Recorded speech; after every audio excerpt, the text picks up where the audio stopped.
Upgrade your pag-ibig. Upgrade your monthly savings today. Visit your nearest Pag-ibig Fund branch. This is a paid advertisement.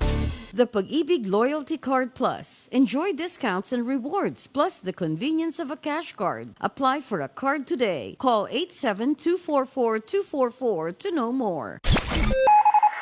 Ang oras, 12:59. Ang oras sa Radyo 5 ay hatid sa inyo ng Pag-ibig Loyalty Card Plus. The Pag-ibig Loyalty Card Plus. Enjoy discounts and rewards plus the convenience of a cash card. Apply for a card today. Call 87244-244 to know more.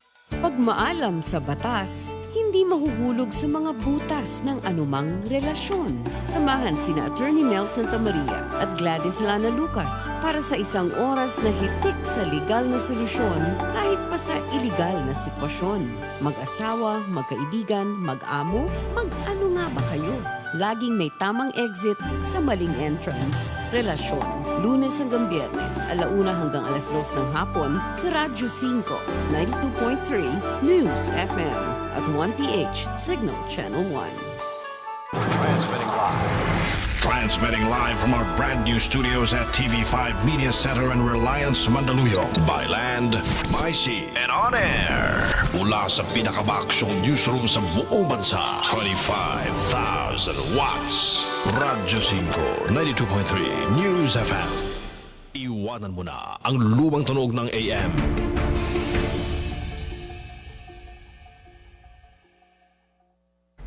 Magandang tanghali po, mga kapatid, kababayan at mga kaibigan. Bumabalik na naman po ang inyong programang Relasyon dito sa ating Radyo 5, 92.3 News FM, pati rin po sa 1PH. Ito po ang inyong lingkod, si Dean Mel Santamaria. Ayan po. At ngayon hong araw ng Martes, sasamahan po ni Dean Mel Santamaria ang inyong lingkod, Gladys Lana Lucas. Hanggang 2:00 tayo ngayon at binabati namin ng magandang hapon, hindi lang ho yung mga nakikinig sa amin sa Radyo 5, 92.3 News FM, kundi pati na rin po yung mga kapatid namin, mga overseas Filipino workers, magandang araw sa inyo, at mga nanonood sa atin din sa 1PH, sa Signal Channel 1. Good afternoon. Okay, good afternoon mga kaibigan. Alright, at ito, dito na naman tayo, no? Gladys, siguro unahin na natin yung tala sa buong mundo ng COVID-19. Okay. Itong tala ngayon talagang, kung baga milyong etneb to, Gladys. Milyong etneb.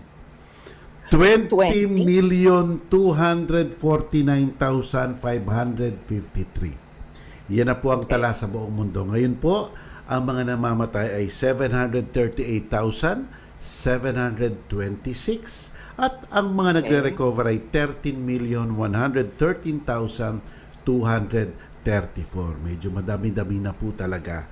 At sana makakita na ng vaccine. Ayan Vaccine. po. Ha? Okay. Yan ang tala sa buong mundo din at nagkaroon ng record-breaking additional infections or cases naman para sa tala dito sa Pilipinas. Oh. Ito yung binahagi sa atin ng Department of Health kahapon, kagabi. As of yesterday, August 10, nagkaroon ng karagdagang 6,958 cases for a total of 136,638. Yan na po ang total. At ang 4,163 dyan sa cases na yan ay mula sa NCR. Oh. Ang total number of recoveries naman, 68,159. Nagkaroon kasi ng karagdagang 633 recoveries. At yung tala ng mga namatay nasa 2,294 for an additional 24 recorded na namatay dahil sa COVID.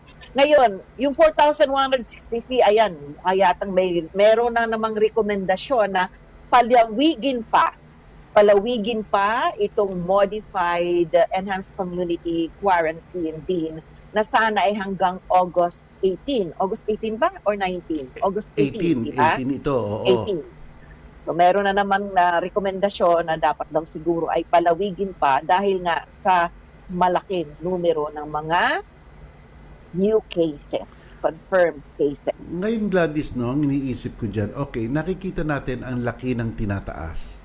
Ano kayo ginagawa ng gobyerno? Ibig sabihin, okay, alright yung isolation, ina-isolate, pero yung tracing kasi, yun ang importanteng kakabit noon eh. Na-identify mo na si Mr. X, pero si Mr. X, madami siyang nakausap. Madami siyang nakasalimuha kasi hindi naman niya makukuha yan kung hindi siya lumabas ng bahay. 'Di ba? Kung nasa loob naman siya ng bahay at safe ang bahay nila, wala namang makakakontaminate sa kanya. Kaya ang importante dito, na-identify kung sino, na-identify itong 6,000 na to, ngayon dapat malaman kung sino yung napaka-contact nila. Yan. Yes.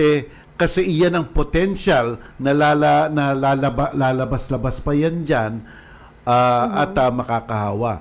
Ang delikado dito, Gladys, dito sa Metro Manila, makukontain natin kaya dapat nang gawaan ng paraan. Pero oras na lumabas yan ng mga lalawigan, di ba? At kung saan-saan na sila pumunta, yung mga dapat trace ng mga tao, makakahawa sila. At ang mangyayari dyan, baka maging uncontrollable na naman. So, dapat bukod sa na-identify kung sino yung merong mga COVID-19 na te-trace rin, ito yung tinatawag nilang tracing, yung mga contact tracing, nakasalamuhan nila. Yan. Yes, totoo yan. I agree diba? din. Lalo pat, napakaraming mga nag-test positive for COVID pero asymptomatic, di ba? Yes. Walang pinakita sintomas, so hindi mo talaga alam. Di ba? In fact, mayroon pa nga nag-propose, although parang I found it na parang hindi naman yata practical na kung pwede daw pati sa loob ng bahay, kahit magkasama tayo sa bahay, ay mag-suit pa rin ng mask, di ba? Oo. Pero, well, of course, yung mga asymptomatic kasi, parang okay, everything is okay with them. Tapos yun pala, nakahawa sila, yung nahawa pa nila ang nagkaroon ng sintomas. Diba? That's possible. And talking about contact tracing, yes. Diba? Ang isang tao kasi kung mag-test positive, may nakasalamuha lang siyang 5. Halimbawa, yung 5 yun, may nakasalamuha pang iba. Diba parang, ang nangyayari parang nagiging exponential. Diba? Tutuusin. At ito pa, meron pang meron palang warning in relation to contact tracing Meron ng warning ang DOH. Meron daw ngayon ng mga mapagsamantala na namang mga tao. May DOH advisory din. Yes. Yung fake contact tracers, 'di ba? Yung pala ang intensyon ng mga taong ito ay makuha ang impormasyon mo, tatawag siguro random na natawagan ka, i-verify kung saan ang address mo, di ba? Oo nga. Makakakuha ng information without your knowing it, at ang pinakamatindi, nag-extort pa ng pera sa mga ito. Totoo yan. Diba? Totoo Which yan. is possible. Yes. Sabihin sa iyo na, okay, kung ayaw mo, sige, hindi na namin sasabihin, diyan ka na lang, hindi ka na namin kailangang dalhin sa yung mga, may mga nakahanda kasi ang mga quarantine areas at places, ang mga LGU. Di syempre, may mga iba dyan na ayaw pumunta. Baka mamaya, maging source of corruption pa ito. Kaya may warning po ang DOH, may mga fake contact tracers. Paano natin malalaman kaya? Paano Yun natin malalaman kaya na legitimate itong mga contact tracer na to? Oo nga di ba? Kasi kung call nga naman, okay, yan.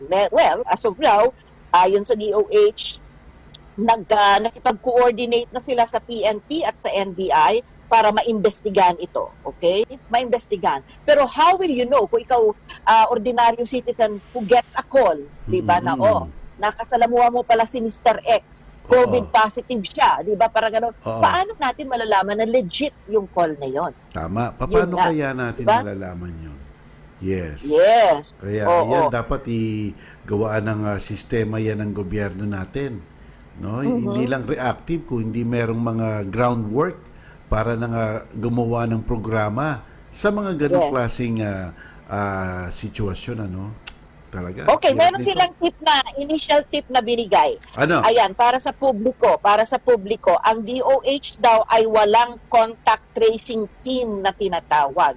If they introduce themselves as part of the LGU contact tracing team, please verify basic information at siguruhin ninyo na they have been referred by your barangay health emergency response team.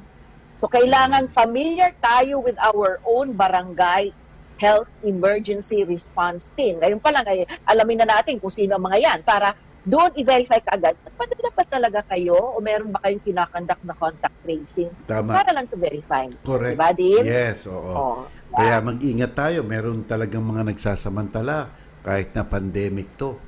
Pandemic ngayon. Ay, nako. Okay. Okay. Ngayon naman, merong bali-balita dyan. Si Presidente, sinabi niya na ang Russia daw ay nag-offer ng isang vaccine at sabi pa nga niya, pinagkakatiwalaan niya ang Russia at tsaka ang sabi niya, siya daw unang magpapasaksak. At nag-usap daw sila ni na-release sa kanya ang message na magkakaroon ng mga trial testing. So, dapat linawan nila ito. Anong trial testing ang gagawin? Ito ba ay trial testing ng vaccine na since nasa trial stage pa, magta-trial testing dito sa Pilipinas? Ibig sabihin, quote-unquote, ibig sabihin parang guinea pig ang mga Pilipino para i-test itong mga vaccine na ito. Ang tanong dyan, bakit pa tayo papasok doon? No? Kasi alam mo, yung vaccine na yan, dapat may hanggang 4th or 5th test daw yan within a certain clinical trial. Clinical Series? trials with a series within a certain gap. Kasi basta nagka-trial ka dito, siyempre analyze nila, gagawa nila ng data, titingnan nila yung reaction at gagawa ulit ng isa. So kaya sinasabi nila kung meron man ma-discover, baka around end of the first quarter of next year ang pinaka ang pinakamaaga na pero hindi pa rin sigurado 'yan. So ngayon nga nakakakaba rin, no? Kasi if magpapasyat ang mga Pinoy na hindi pa pala kumpleto yung testing na iyon, baka mayroong mga side effect at after effect siya na hindi pa nadidiskubre at ang maging casualty imbis na magamot ang mga Pilipino. Kaya dapat mag-iingat rin ang Department of Health natin dyan sa Russia. Kasi alam mo, totoo lang, Gladys, nag-alarm na kasi ang ibang mga estado na ang Russia at China, bagamat gumagawa sila, dapat may caution tayo sa kanila. Sapagkat halimbawa daw, dito sa nababasa ko, yung Russia hindi masyado transparent kung ano nang nangyayari sa kanilang research. Hindi kamukha sa Amerika, sa Germany, at saka sa Oxford, sa Europe, no? Doon nakikita, nasusubaybayan ng buong mundo kung ano na ang stage nila, ano na ang degree ng kanilang pananaliksik, at saka nakakapag-assess mismo ang mga bansa. 'Di ba? Katulad ng pinag-usapan natin, ang Hapon, magaling ang maghapon. Magaling ang Hapon mag-assess. 'Di ba napag-usapan na natin na nakita nila yung kumpanya ng Germany at saka ng Amerika, nagsanib sila. So, bumili na sila. Kasi sa tingin nila, credible ito, ang galing nito. Credible to kasi sila mismo nakita nila yung transparency at kung paano ng kalalim yung aral Tapos hindi pa tumigil dyan ang Japan. Nakakita pa sila ng isa na gumagawa rin based in Europe. Ayun. Nag-order rin sila kasi ang paniwala nila, these companies are really credible.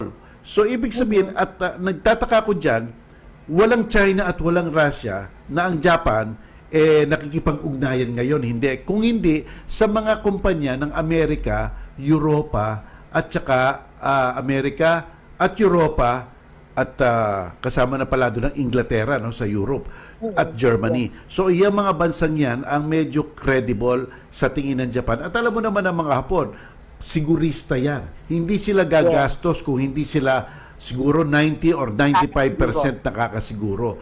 Kaya siguro dapat ready ang gagawin ng Pilipinas. Bago, magandang alokin tayo, palakpak tayo doon sapagkat may nakakaalala sa atin. Pero hindi tayo kaagad dapat sumaya, dapat tayo manaliksik rin.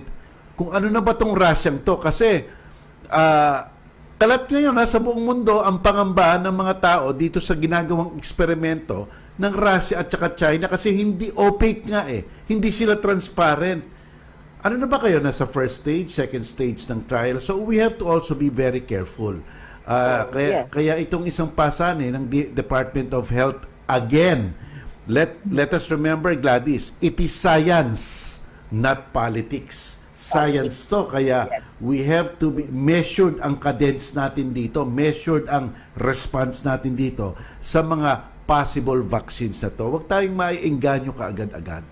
Di ba? Yun. Yes. Ayan. Okay. Ayun. Anyway, Okay. Sige. let's pray muna din Magpa- before we go on a break. Magdasal muna tayo. Panginoon, nagpapasalamat po kami at nakarating na naman kami sa araw na to para makatulong sa aming mga kababayan. Sana po patuloy niyong gawing panatag ang mga tao dito sa Pilipinas at maburan nyo na itong COVID-19 at maganda na ang direksyon ng pagsasangga at paglalaban dito sa delubyong ito. At dito naman po sa relasyon, patuloy po kaming magbibigay ng tulong sa mga taong naghahanap ng mga advice at gabay. At sana po ay mabigyan nga namin sila ng direksyon sa pamamagitan ng aming mga isasangguni sa kanila. At lahat po ng ito ay aming iniaalay para sa inyong ikabubunyi. Amen. Amen. Babalik po ang relasyon, bakaran ng ilang paalala, ang oras natin, 1:16 ng hapon.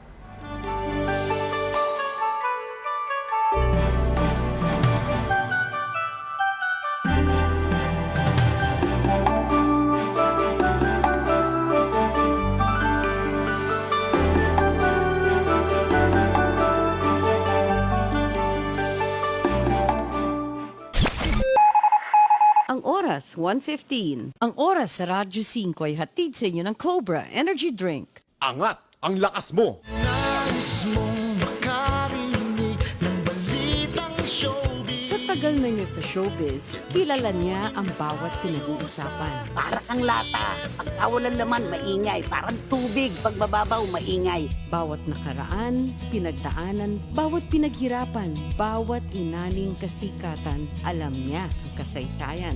Bika-nika niya silang problema na hindi kayang tugunan ng salapi at kasikatan. Christy per minute. Walang maililihim kay Nanay Christy. Ngayon, ang mga artistang hindi natutong mag-ipon. Pero minsan, wala din siyang ibubunyag sa ngalan ng pinagsamahan. Sabi nga may sangandaan ng buhay, kanan, kaliwa, pasulong o patalikod. May karapatan tayong lahat na magbigay ng ating opinyon at komento. Lunes hanggang Biyernes, alas 4 ng hapon hanggang alas 6 ng gabi. Kasama si Romel Chica, Naghihintay talaga sila ngayon ang pagpatak ng ulan sa summer. Christy per minute sa Radyo 5, 92.3 News FM at 1PH Signal Channel 1. Attorney Mel Santamaria, Gladys Lana Lucas Relasyon. sa Radyo 5 at 1PH sa Signal Channel 1. Okay mga kapatid, nagbabalik po ang inyong lingkod. Ito po si Dean Mel Santamaria at nanonood po kayo sa ating programang Relasyon. Ayan po. Magandang hapon hong muli at ngayon ay ihatid na namin sa inyo ang Word of the Day.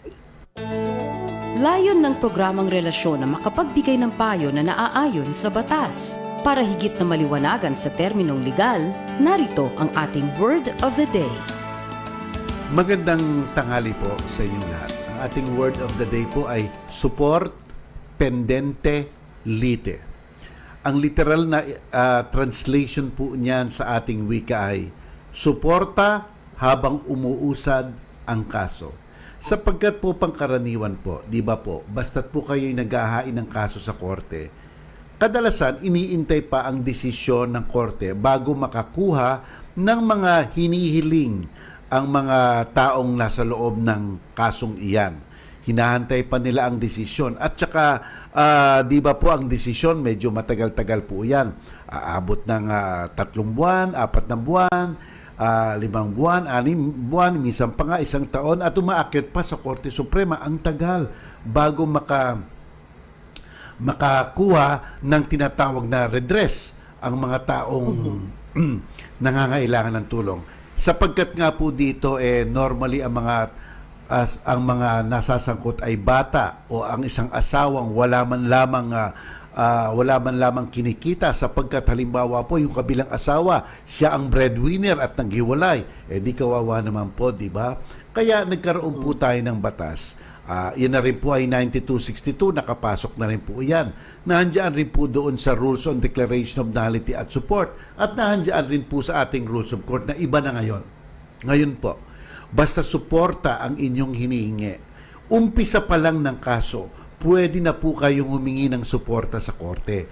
At pwede nang unahin ang insidenteng iyon para makita ng korte kung talagang kailangan ng suporta. Bago pa pumunta sa merito ng kaso. Bago pa po yung, halimbawa po, isang pagpuputol ng kasal, merito po ng kaso, pagpuputol ng kasal, iyan po ang kasong yan.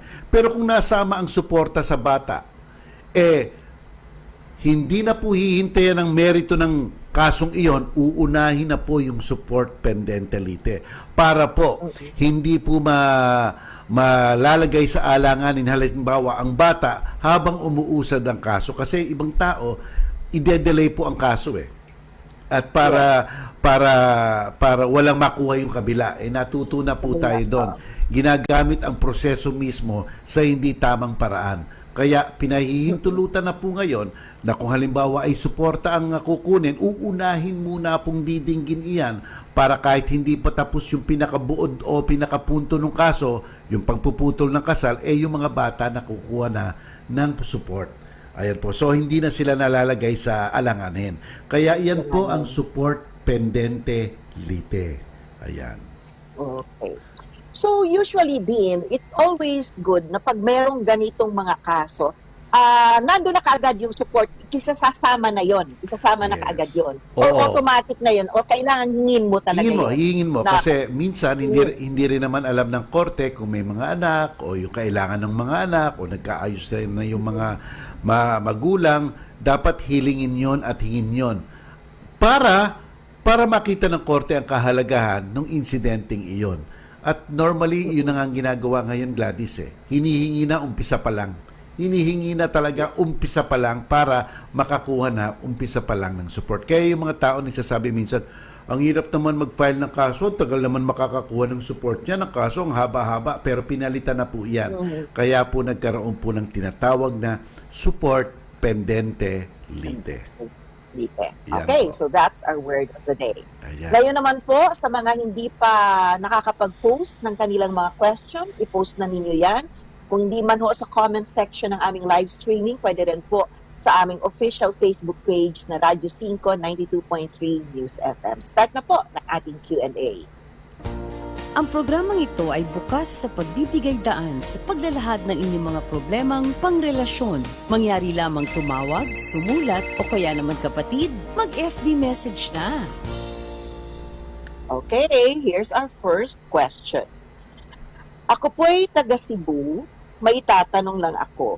Pwede ba akong humingi ng child support sa aking ex-live-in partner na ngayon po ay nagwo-work sa Kuwait? Pero ang family name ng anak namin ay hindi po sinunod sa kanya.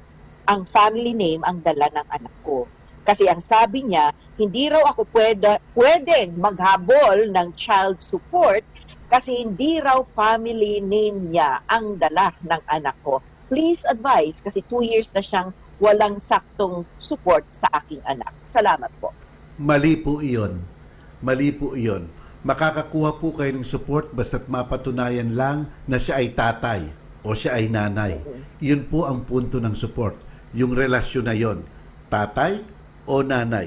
Maaring nga pong ang isang birth certificate, ang pangalan lang ng bata, baby. Diba? O nonoy. Baby girl. Baby girl. Baby boy. Hindi po doon na dedetermina kung isang tao ay dapat suportan. Iyan lang po ay isang dokumento. Ang base po ng suporta ay yung kadugo ninyo sa katatay nyo iyan. Kaya kahit na po, hindi po nakalagay ang pangalan ng tatay, kahit hindi nakalagay, kahit blanco nga, di ba Gladys, kung mapatunayan lang, sa DNA, ang dali-dali lang na ngayon, na siya ang tatay, wala na. Sigurado ng dapat magbigay siya ng suporta. Makakatakas na lang siya kung mapapatunayan niyang walang-wala siya. Pero kung OFW yan, meron yan. Diba? Kaya hindi po totoo yung sinasabi na porkit wala ang pangalan niya sa birth certificate, hindi na makakakuha ang bata diyan ng suporta. Makakakuha pa rin po. Ayan po. Yes. Ang iba, ang nakakalungkot nga lang na maraming yun ang ginagamit. Oo. Palusot. Yes. Kasi, Palusot. durado ka ba? Hindi naman, nakasiguro ba sila na anak ko yan? Ba't ako magbibigay ng suporta? Hindi naman dalang apelyido ko. Kasi maybe there are some women there o mga mothers na wala silang kakayahan na i-pursue ito na mapatunayan na yun talaga ang tatay ng kanilang anak. Alam mo Gladys, ako nung nagpa-practice ako, isa lang ang tatanong ko sa nanay. 101% ba kayo na siya ang tatay? Yun lang ang tatanong ko. Yes. Yun lang ang tatanong ko. At kung naniniwala ako sa kanya, tutuloy ko na ang kaso. Kasi kung sabihin ng kabila, hindi ako ang tatay, madali lang naman mag-DNA At, DNA. di ba? Iuutos talaga ng korte yun Uutos talaga ng korte yun. At sabi na ng korte sa atin, ng Korte Suprema, it's not even against the right of self-incrimination. Wala yun. Civil case ito. So, mapipilit yung tatay, kumuha ng DNA, magpakuha ng DNA o kuna ng DNA, at pagkatapos kung mapatunayan siya pa ang gagastos ng mga nagastos doon sa pinangbayad sa mga doktor na yan, sapagkat siya ang may kasalanan, kaya nagkaroon ng pagtetesting na ganun. Ayan. Yes. Oo. Okay, ito naman din. May tanong lang po ako, nauna pong namatay yung kapatid ko kaysa sa nanay ko. Okay po. Ang tanong ko po, may karapatan ba yung asawa ng aking kapatid sa mana ng kapatid ko? Sa mama ko po iyong lupa. Wala. Wala po. Wala. Wala. Kasi po, ang namatay na una ay yung anak. Nung namatay po ang nauna ang anak at ang natira ay yung nanay, di ba po? Sabi po ng ating mga batas, ang tagapagmana ay ang mga kadugo lamang. Unless po yung adoption, nag-adopt siya, legally adopted ng korte, yun po, makakamana yung legally adopted kasi nga po ituturing na parang anak. Pero po, pangkahalatan, generally, ang mga nakapagmamana po ay mga kadugo lamang. Kaya nga po nung unang namatay si Junior, at buhay pa ang kanyang mga tatay at nanay, kung pagkatapos namatay si nanay at tatay, hindi po magmamana si Mrs. sapagkat hindi po siya kadugo ng kanyang mga in-laws. Correct. Kung may anak po sila, yun po ang magmamana. Yung dapat mapunta kay Junior, mapupunta sa apo. Yun po ang tawag po doon, right of representation. Pero Gladys, kung iba ang nangyari, kung una munang namatay yung mga magulang, syempre nung namatay ang mga magulang, oras na namatay, doon na natatransfer talaga ang pag-aari sa anak. Yes. O si Junior yon at pagkatapos ay namatay si Junior, may mamamana si mamamana si asawa kasi kanya na yun Nung namatay siya, kanya na yun. Pero kung unang namatay si Junior, wala pa siya. Oo. Yeah. Okay, question. Kasal po ako sa asawa ko noong 2016 at wala kaming prenuptial agreement. Bumili po ang asawa ko ng lupa't bahay last year na 2019 at ang status na iniligay niya ay single siya sa deed of sale na notaryado naman po ng attorney. Pero nang kumuha ko ng certified true copy ng deed of sale sa clerk of court, ay nalaman ko na hindi pa nagsusumite ng copy ng notarized deed of sale kahit 1 taon na ang nakakaraan. Ang court na pinagsumitahan ng mga deed of sale ay at walang iba, inililihim sa akin ng asawa ko kasi na bumili siya ng property dahil wala ako sa Pinas. Ngayon kasi may kinakasama siya sa nabili niyang bahay. Gusto ko talagang kasuhan ng asawa ko ng perjury sa pagsisinungaling niya sa deed of sale na single lang ang nilagay niya kahit siya ay kasal. Pwede ko rin ba siyang kasuhan po ng adultery dahil binabahay niya na ang kabit niya sa aming conjugal dwelling?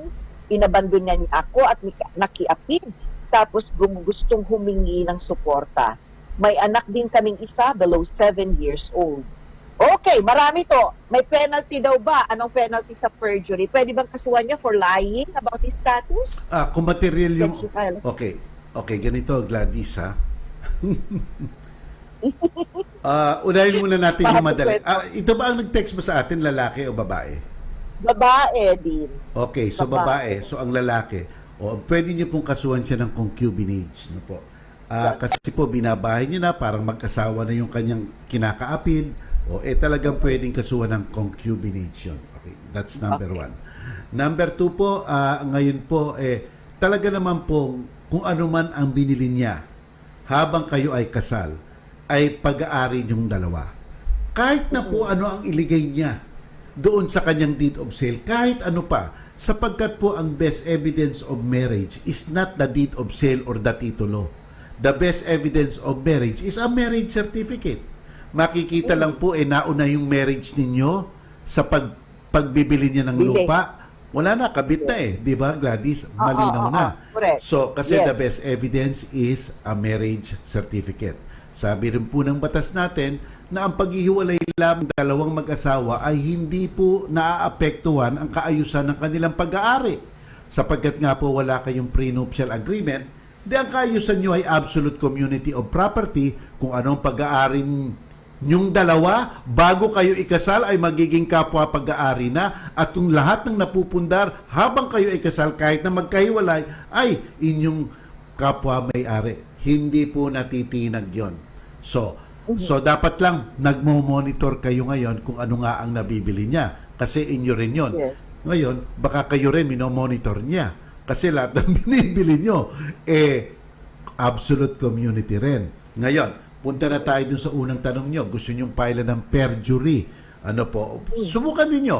Kasi isang pagsisinungaling yon, single. Kasi material para na nga, siguro malinlang ang ibang mga tao para kung sakasakaling pagbibili niya, yung mga bibili. Hindi na kailangan ang pirma mo. Di ba? Parang ganon. Yes. Subukan nyo. Kaya lang meron pong sinasabi ang batas kasi rin natin na ang perjury po kung nagsisinungaling sa facts. Sa facts. Hindi po sa conclusion of law. Ano po whether now you are single or married, baka po very gray area Very gray parang area. Hindi mo alam parang pati po madaming nalilito pa rin po. Parang gray area Baka po conclusion of law lang, isang conclusion lang ng law. Pero subukan nyo, baka po. Pero dapat mag-ingat lang kayo. Pag-aralang mabuti, sanggunin nyo sa abogado, sa isang criminal lawyer. Kasi ang mga nape-perjury lang, yung nagsisinungaling ng facts of the case. Whether you are single or you are married kasi, baka it's a conclusion of law. Yun lang po ang pananaw ko. Pero be that as it may, protektado po kayo sa inyong pag-aari bilang community of property. Yes. Okay. Babalik po kami ni Dean for more questions sa ating Q&A, but we'll pause for a break para ihatid sa inyo ang balita mula sa Radyo 5. Ang oras, 1:32 ng hapon.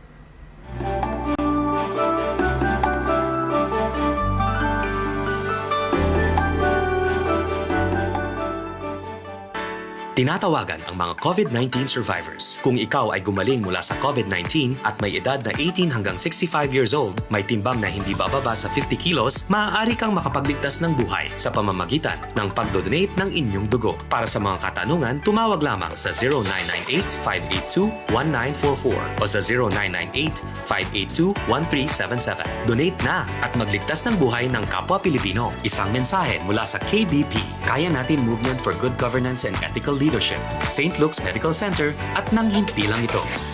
Ang Radyo 5 News Update ay hatid sa inyo ng Pag-ibig Loyalty Card Plus. Enjoy discounts and rewards plus the convenience of a cash card. Apply for a card today. Call 87244-244 to know more. Radyo 5, 92.3 News FM News Update. Narito ang balitang hatid ng Radyo 5. Bayanihan to Recover as One Act 2, aprobado na sa third reading sa mababang kapulungan ng Kongreso.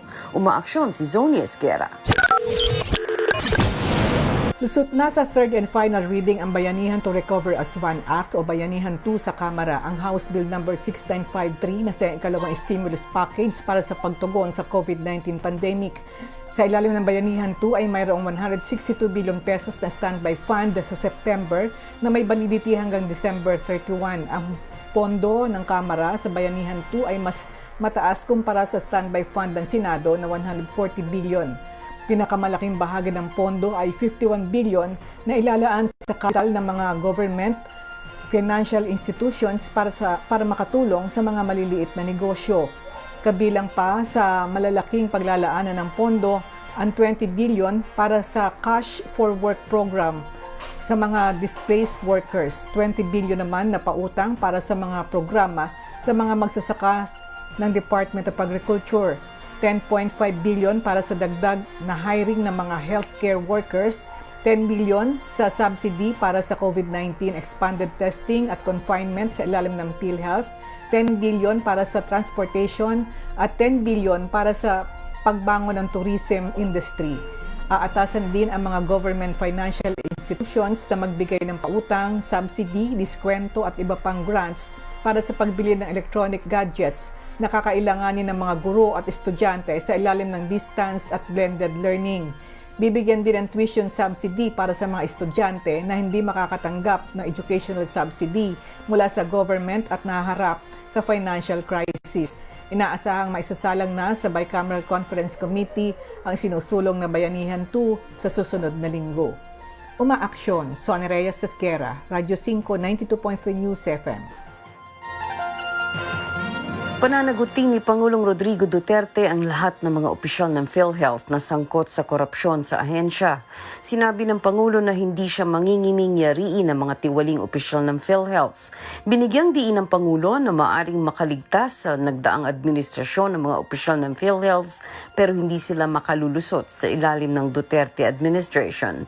Mensahe naman ng Pangulo sa mga inosenteng opisyal, wala silang dapat ipag-alala sa task force na binuo ng Department of Justice dahil patas ang gagawin nilang investigasyon.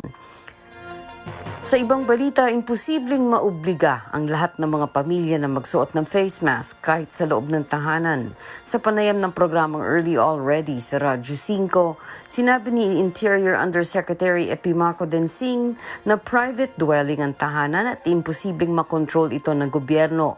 Ayon kay Yusek Densing, mahalaga pa rin na obserbahan ang social distancing, paggamit ng face mask at paghuhugas ng kamay tuwing lumalabas ng tahanan upang makaiwas sa virus. Bagamat mababa ang risk of transmission sa open air, mahalaga pa rin ang pagsunod sa health protocol upang makatiyak na hindi makakakuha ng virus at maiuwi sa kanilang mga tahanan. At yan ang balita. Ako si Cherry Baile ng Radyo 5, 92.3 News FM. Radyo 5 News Update.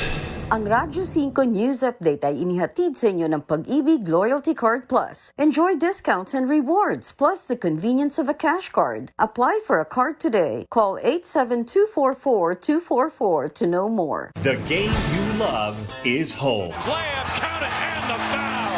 The NBA is now on Signal. Feel the excitement and share the winning moments.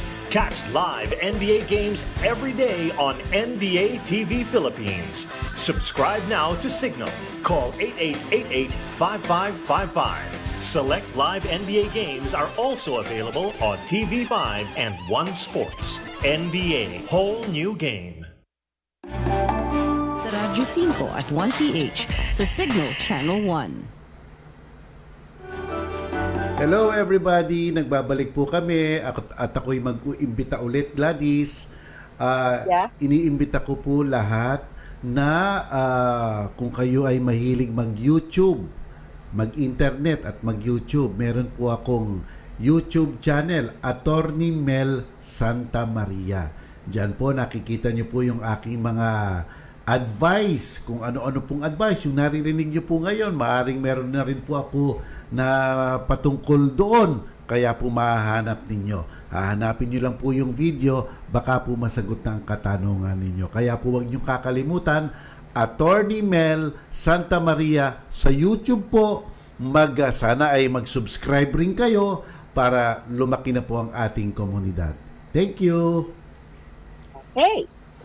Back to our Q&A. Hi, Attorney Mel. May document po kami na nagawa noong 1971. Kaya lang po, yung mga witness ay signature lang po ang nilagay nila. Hindi po nila sinulat yung pangalan nila, basta pumirma na lang po sila. Okay lang po ba yung ganon? Unlike po kasi ngayon na signature over printed name kapag may pinipirmahan. Okay na. So will it make the document Dean? Okay naman po 'yon. Okay naman po 'yon. Kaya lang basta po nagkaroon ng kaso, dapat sila handa. 'Di ba? Ibig sabihin, sila po ay handang mag-appear. Oo. Kasi po sa korte po, halimbawa po si Gladys ang witness, no po. Patatawag ko siya. Tatanong ko sa kanya, Miss Gladys, bakit po kayo nahandito? Tinawag po ako ng korte. Ano po ang pakay, bakit kayo tinawag ng korte? Para daw tignan ng isang dokumento. Anong dokumento iyon? Yun po ay dokumento ng isang deed of sale daw po. O eto po ang isang dokumento na kinukuha ko ngayon sa files ng korte. Pinapakita ko po sa inyo ngayon. May nakikita ba kayong katangi-tangi dyan sa dokumentong yan? Sasabihin ni Gladys, opo, meron po. Ano po ang katangi-tangi dyan? Normal na deed of sale lang naman po iyan. Ayan po, nandyan po yung aking signature. Oh, nasaan dyan? Ito pong nasa kanang margin na nasa tuktok. Okay, ulitin po natin. Kanino pong signature iyan? Iyan po ay aking signature. Ganun po ba? Pinapatunayan nyo yan dito sa korting ito? Oo. Para lang kidlat yung signature na yan, Wala namang pangalan mo. Parang kidlat lang yan, ganyan po talagang aking signature. Parang kidlat po. Paano mong mapapatunayan? Ganyan po talaga. Kaya, tsaka po tignan nyo itong lisensya ko. Ganon rin po ang signature. Ganon ba? So, Your Honor, please may I request that the document be marked as my Exhibit A and the signature of Gladys Lana Lucas, which looks like a lightning, be marked as my Exhibit B. O yun po, okay na yun. Okay na yun po. Okay. So that's it. Ay, namimiss ko ang trial? Namimiss ko talaga ang trial, Gladys. Namimiss mo. Okay, ito naman din. Isa po akong chef sa isang passenger cruise ship. Naapektuhan po ng pandemic. Pinauwi, 3 months lang po on board. Dapat po ay 9 months ang contract. Okay, Ngayon, meron po akong car loan sa isang financing na naka-financing. 3 months na hindi ko nabayaran. Tumawag na po yung legal office ng pinagkuhanan ko at ang sabi ay hahatakin na raw yung car ko within a week. Paano po ang gagawin ko? Kung nakahulog man ako ng 1 month lang, hindi ko pa kayang buuin. Maraming salamat sa inyong sagot. Alam niyo po kasi, kasi po wala talagang pakialam yung financing company kung ano man ang nangyari sa inyo. Hindi po nila problema iyon. Kasi po ang kanilang obligasyon ay natupad na. Baka nabigyan na kayo ng pera na pinanggugol nyo doon sa coaching iyon. Natupad na po. Ngayon naman ang pagkakataon, nagtuparin nyo ang mga nakalagay sa kontrata na kung yan ay hulugan buwan-buwan, dapat yung gawin. It just so happens po na iyon lang po ang base ng inyong relasyon. Okay po? Isang legal relationship. Ang mga nangyayari sa inyo ay hindi po, wala pong pakialam dyan ang creditor o nagpautang sa inyo. Kaya kausapin nyo po, napaka-importante. Ayan po. Okay. Next question natin din. Sa co-ownership po ng property, if may isang co-owner na gusto nang ibenta ang share nila sa iba, kailangan po ba na magpirma lahat ng iba pang co-owners sa deed of sale? Okay, ganito lang po. Maganda po, meron. Pero tatandaan ninyo, ang pinagbibili nyo lang po ay yung tinatawag na aliquot part.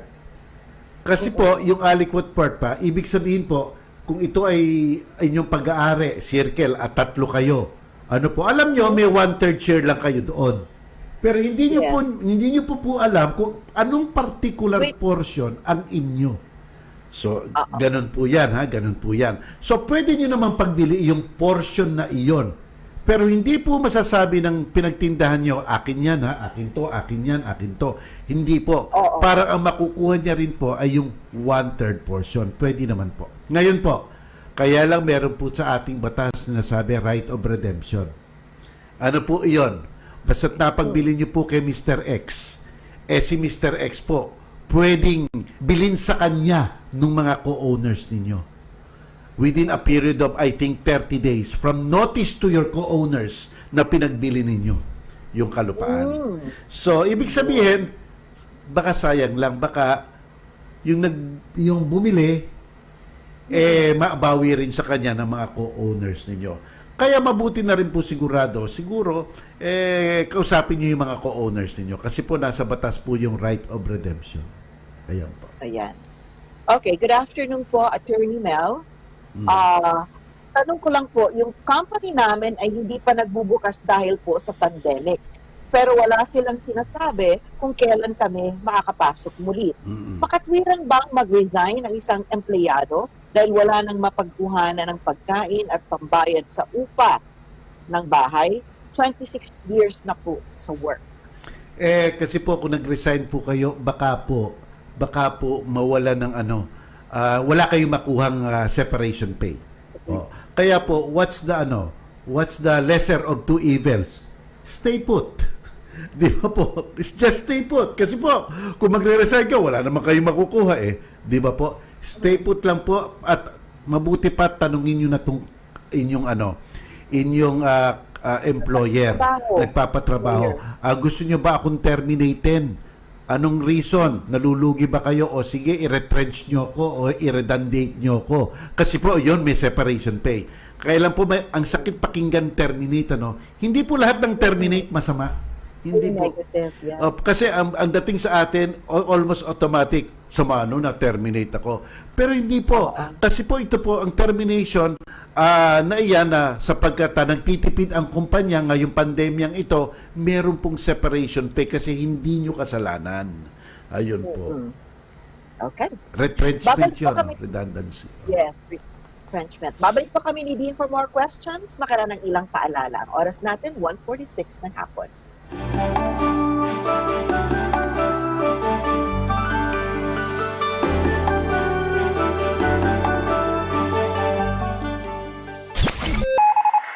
Ang oras, 1:46. Ang oras sa Radyo 5 ay hatid sa inyo ng Cobra Energy Drink. Angat ang lakas mo. Pangarap ng maraming negosyo ang mapasok ang international market.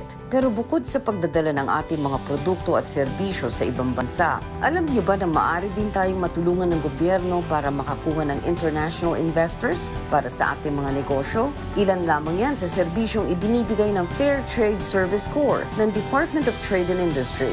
Ano-ano pa nga ba ang serbisyo na kanilang ibinibigay sa mga negosyante at sa mga nais na maging negosyante? Pag-usapan natin yan ngayong Miyerkules, August 12, alas 10 hanggang alas 11 na umaga sa Trabaho, Negosyo, Consumer o TNK sa Perfect Morning with Cheryl Cosin sa Radyo 5, 92.3 News FM.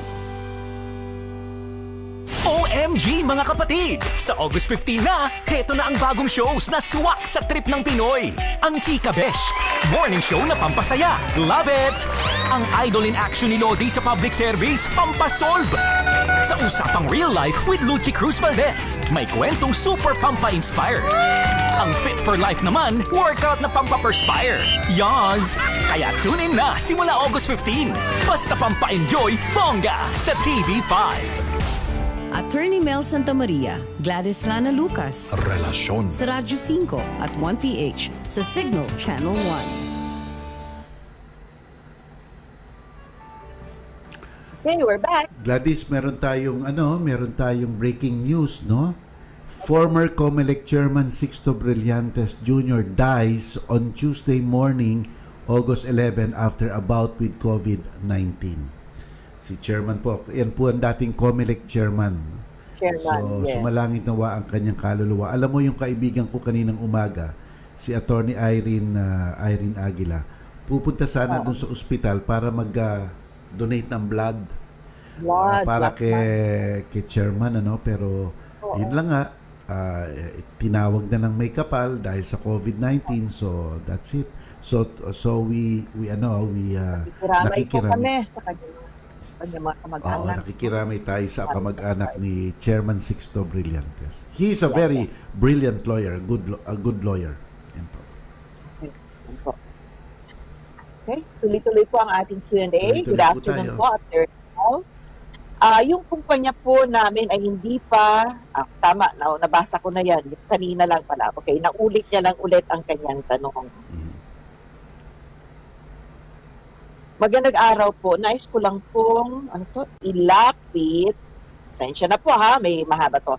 Ang reklamo naming magkakapatid sa owner ng bahay na dapat sana ililipatan namin. Na kapag 2 months advance at down payment na po kami noon. Para ma-reserve ang bahay, walang kontrata dahil kailangan na rin po namin ng malilipatan. Pero, nung na-visit na po namin magkakapatid ang bahay for the second time, napansin po namin na may pintong nakadugtong papunta sa ibang bahay. Kaya't inilapit namin ito sa owner. Ginawa naman po ng paraan, ngunit di pa rin po kami mapalagay sa ganong estado ng bahay. Plywood lang po kasi ang pagitan sa ibang tao. 4 girls and 1 boy po kaming mag-rent. Kaya nagsabi kami na hindi na lang namin kukunin at bahay at willing naman po kaming magbayad kung ano man ang ipinaayos at inabala sa kanila. Kaso, nag-offer po kami na tutulong kaming maghanap ng kapalit na rerenta. Nakahanap naman kami ng mataas pa nga po ang rent. May papalit na sa amin. Nung kinontak po kami ng owner, ibabalik niya lang daw po ay 2 months advance at ibabawas niya yung 1 buwan at 1 deposit. So tama kaya yun din na halos 2 buwan ang kukunin hindi pa sila nakakalipat? Okay, ganito po iyan ha. Whether merong nakasulat o walang nakasulat, pwedeng pumasok sa kontrata. Okay po. Okay. Kaya lang, ang advantage ng nakasulat, malinaw ang mga stipulasyon at obligasyon ng dalawang panig.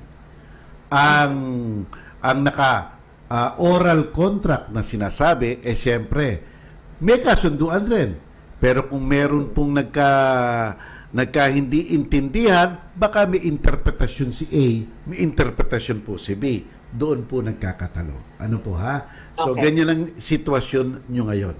Okay. Sa isang pag-uupa po, ano po ang konsiderasyon? Ang konsiderasyon ganito, magbabayad ka ng upa at ibibigay sa iyo ang bahay na dapat matiwasay ka at maayos ka at ikaw ay walang nanggugulo doon. So, sa facts na binigay nyo, mukhang nagkatapusan na kayo, nagka-reserve na kayo, kaya lang nung sinabi nyo, nung binisita nyo, nakita nyo na nga na siguro mas madali kayo magambala dahil siguro manipis lang ang pader o may pintuan pa nga. Nakita ito ng kabila. Parang may acknowledgement, ay oo, tama. So, siya na mismo ang nagtakip, di ba po? So, para lang, depende sa sitwasyon, pero mukhang isang pagtatanggap iyon na may kakulangan siya, kaya tinakpan niya. Pero hindi pa rin nakontento kayo sapagkat nga siguro, hihingi lang yung nasa kabila, ay maririnig nyo na. Maririnig na, oo, tama. O, di ba? Kaya nga, so hindi ngayon kayo nagkasunduan. So, ibig sabihin, hindi lang po kayo ang hindi magpapatuloy ng kontrata, kundi po may inuugatan. Ang inuugatan nga po, yung konsiderasyon ng isang lessor na ibibigay sa inyo na panatag kayo sa inyong titirhan. No po. Since hindi kayo panatag, tinulungan nyo pang humingi ng uupa, kung anumang damages ang nagawa nyo sa kanya, palagay ko nasuklian na. Di ba, Gladys? Palagay ko equitable na ang nangyari. Di ba? Kasi hindi naman kayo in bad faith. In good faith kayo, tinulungan nyo pa nga. Kaya siguro iyan po ang sabihin nyo sa kanya. Kaya lang po, ito nga sinasabi ko, kung hindi po nagkakaayusan, dyan po magkakademandahan. Kaya nga po, ihanda nyo na lang po yung mga ebidensya nyo ng good faith ninyo, ng tulong ninyo, nung kayo nag-complain, sinara niya, isang acknowledgement na tama kayo. Di ba po? Kasi tinakpan niya So, lahat po ng yung ebidensya,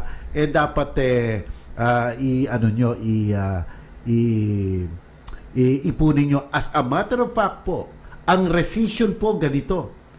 Ang pagpuputol ng kontrata sapagkat hindi na napagpatuloy, ang tawag po doon rescission, hindi po annulment. Rescission po. At sa batas po natin, ang tinatawag na rescission, basta't po epektibo na, balikan po ng nabigay. Balikan po ang tawag po doon restitution. Baka nga po kayo pa ang dapat maningil sa kanila. Kasi kayo ang nakapagbigay. Ayan po. Yes. Okay. Anyway, one last question, Dean. Magandang araw po. Pwede pa kaming singilin ng holding fee ng owner ng lilipatan sana namin nang wala pong kasulatan at wala rin pong nabanggit sila sa amin. Ano kayong holding fee? Baka reservation fee?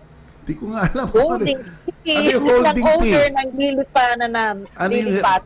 Ano yan? Baka reservation fee. Opo, baka reservation fee. Dapat na ayon yan sa kasunduan ninyo. Di ba? Wala daw nabanggit sa kanila eh. Walang nabanggit sa kanila. Siguro dapat linawin nyo kasi siyempre ang reservation fee, ang ibig sabihin nun, exclusive na sa inyo. Hindi nyo na i-offer sa iba. Di ba? Kasi alam mo, Gladys, may sense of fairness doon. Kasi halimbawa, nag-usap kami po ni Gladys ngayon. Sabi ko kay Gladys, Gladys, mula ngayon, tandaan mo, ako na ang titira dyan sa bahay mo, magre-rent dyan. Pero lilipat ako next month.